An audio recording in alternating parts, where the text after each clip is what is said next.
ڕووداوی چرنۆبڵ چی بوو؟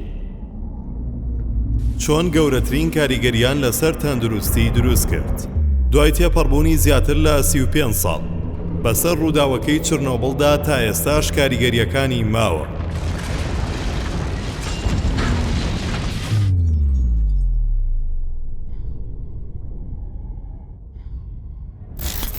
چرنۆبڵ کە وێزگەیەکی ناوەکیە و لە وڵاتی ئۆکرانیایە و لە نزیکەی سنووری نێوان بێلاڕووسیا و ئۆکرانیایە. لە شەوی 26 نیسانی ساڵی 1986 و لە نیوەی شەودا تەقینەوەیەک لە کوورەی چوارەمی وێزگەکەدا ڕوویدا. ئەم ڕووداوە بووە گەورەترین کارەسات لە مێژووی وزەی ناوەکی. لە ئەنجامی ئەم تەقینەوەیەدا بڕێکی زۆر لە مادە تیشکدەرەکان بەسەر چەندین بەشی یەکێتی سۆڤێت، ئەوروپای ڕۆژهەڵات، وڵاتانی ئەسکەندەنافیا بڵاو بوویەوە و ژینگەی بەشێکی گەورەی ئۆکرانیا و بێلاڕووسیا و رووسیا بە خراپی پیس بوون.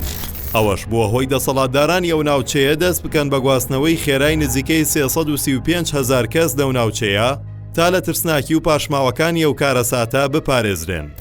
لە ئەنجامی ڕاستەوخۆی ئەم تەقینەوەیدا 2 کرێکار گیانیان لەدەستدا و 29 کرێکار و ئاگرکوژێنەوەی تر لە دوای بەرکەوتنیان بە مادە تیشکدەرەکان و دەرکەوتنی نیشانەکان تیاندا گیانیان لەدەستدا. بەپێی سەنتەری توێژینەوەی نێودەوڵەتی بۆ تیشکدان کە بارەگاکەی لە کێوی وڵاتی ئۆکرانیایە، زیاتر لە 5 ملیۆن کەس کەوتونەتە ژێر کاریگەری مادە تیشکدەرەکانی ئەم کارەساتە گەورەیە کە بڵاو بوونەتەوە. لە دوای ئەم ڕووداوە تیمەکان هەوڵیاندا تەنانەت ئاژەڵەکانی ئەو ناوچەیە بکوژن بۆ ئەوەی نەتوانن بچنە دەرەوەی ئەو ناوچانە و ببنە هۆکارێک بۆ گواستنەوەی مادە تیشکدەرەکان. بەپێی کۆمەڵێک لە سەرچاوەکان کاریگەری تەقینەوەی وێزگەی چرنۆبڵ 400 جار بەهێزتر بۆ لە تەقینەوەی ئەتۆمی هیرۆشیما.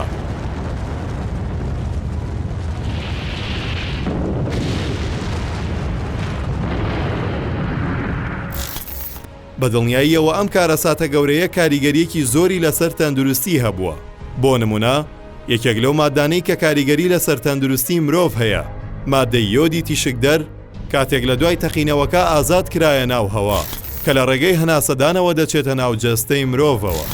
هەروەها دەکرێت لە ڕێگەی خواردنی سەوزە و میوەی پیسبوو یان خواردنی شیری ئاژەڵ کە تووشی مادە تیشکدەرەکان بوو بێت، ئەم مادەیە بچێتە ناو جەستەوە. یەک لە سەرسەی ئەو مادە یۆدە تیشکدەرە لە لەشدا کۆتایی دەچێتە غوددەوە.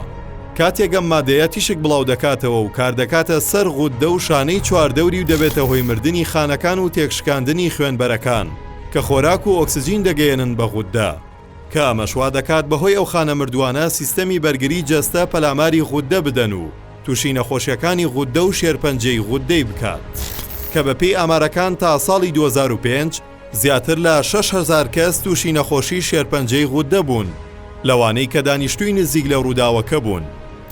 بێجگە لەم نەخۆشیە، ئەم کارەساتە بووەتە هۆی چەندین نەخۆشی تر و مردنی هەزاران کەس کە تا ئێستا خەڵکی ئەو ناوچەی کە تێیدا بوون لە بەرمەترسی تیشکدانی مادە تیشکدەرەکان و دووبارەبوونەوەی کارەساتێکی تر نەگەڕاونەتەوە ماڵەکانیان، بە ئومێدن ڕۆژێک بگەڕێنەوە ئەو شوێنەی کە ڕۆژانێک بە تەندروستی و خۆشبەختی تێیدا ژیانیان دەکرد.